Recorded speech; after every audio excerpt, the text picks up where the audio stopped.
یہ بیان کیجیے گا کہ قرآن مجید کا نزول بھی کہتے ہیں کہ اسی مہینے میں آغاز ہوا. قرآن مجید نے خود اس کو بیان بھی کیا ہے.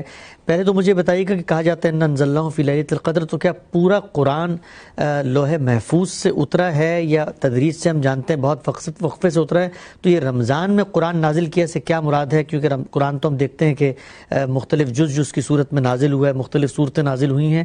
دوسری بات یہ بتائیے گا کہ کیا رمضان میں قرآن اتارنے کی کوئی خاص حکمت ہے؟ یہ رمضان کے مہینے کا ہی اللہ تعالیٰ نے انتخاب کیا کہ وہ اپنے پیغمبر پر اپنی کتاب نازل کرے. اس میں جو انا انزلناہ کے الفاظ ہیں، یہاں فعل اصل میں ابتدائے فعل کے لیے استعمال ہوا ہے. اچھا، یعنی قرآن کا نزول شروع ہوا. یہ ابتدائے فعل کے اس اسلوب کو ہم بھی اختیار کرتے ہیں.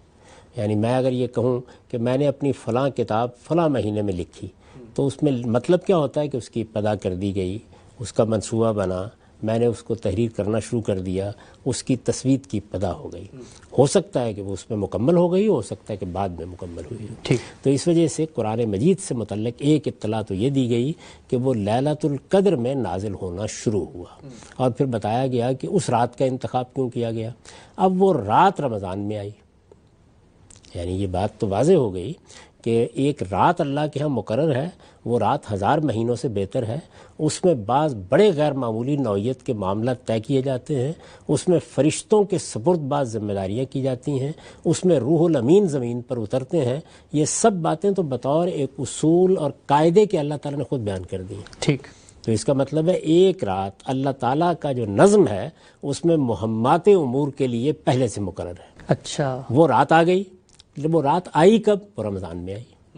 اور جب وہ رمضان میں آئی تو اس کے لازمی نتیجے کے طور پر قرآن مجید کے نزول کا معاملہ بھی رمضان کے ساتھ خاص ہو گیا. اب جب قرآن لیلۃ القدر میں نازل ہونا شروع کیا اور وہ رمضان کا مہینہ تھا، تو اسی مہینے کو منتخب کر لیا گیا کہ جب اللہ تعالیٰ کو اتنی بڑی نعمت انسانوں کو اس مہینے میں دی ہے تو اس کی شکر گزاری کا تقاضا ہے کہ یہ بڑی عبادت بھی اسی مہینے میں کی جائے. تو اگر آپ اس کو بالکل ترتیب سے رکھ دیں تو یہ بات یوں ہے کہ اللہ تعالیٰ نے اس دنیا کے ساتھ معاملات کرنے کے لیے، ظاہر ہے کہ اس کی دنیاؤں کی کوئی حد نہیں ہے. خود بتاتے ہیں کہ میں نے جس طرح کی یہ تمہاری کائنات بنائی ہے اس کے سوا 6 اور بھی ہیں. تو یہ ساری کائنات جو کچھ بھی ہے اس میں وہ کب کیا معاملہ کر رہے ہیں، کس کے ساتھ کیا کر رہے ہیں، یہ تو ہمارے احاطے میں آنے کی چیز نہیں. لیکن ہمارے ساتھ جو معاملہ ہوتا ہے اس کے لیے یہ بتایا ہے کہ ایک رات مقرر ہے.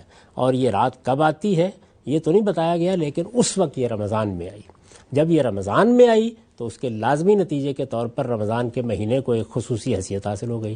جب خصوصی حیثیت حاصل ہو گئی قرآن کے نزول کی وجہ سے، تو بہت موزوں ہوا کہ جس مہینے میں اللہ کی یہ کتاب نازل ہوئی ہے اور نازل ہونا شروع ہوئی ہے، اس کو اگر یہ شرف حاصل ہوا ہے تو پھر اللہ کی ایک بڑی عبادت کے لیے وہی مہینہ مقرر کر دیا جائے. ٹھیک ہے. ہم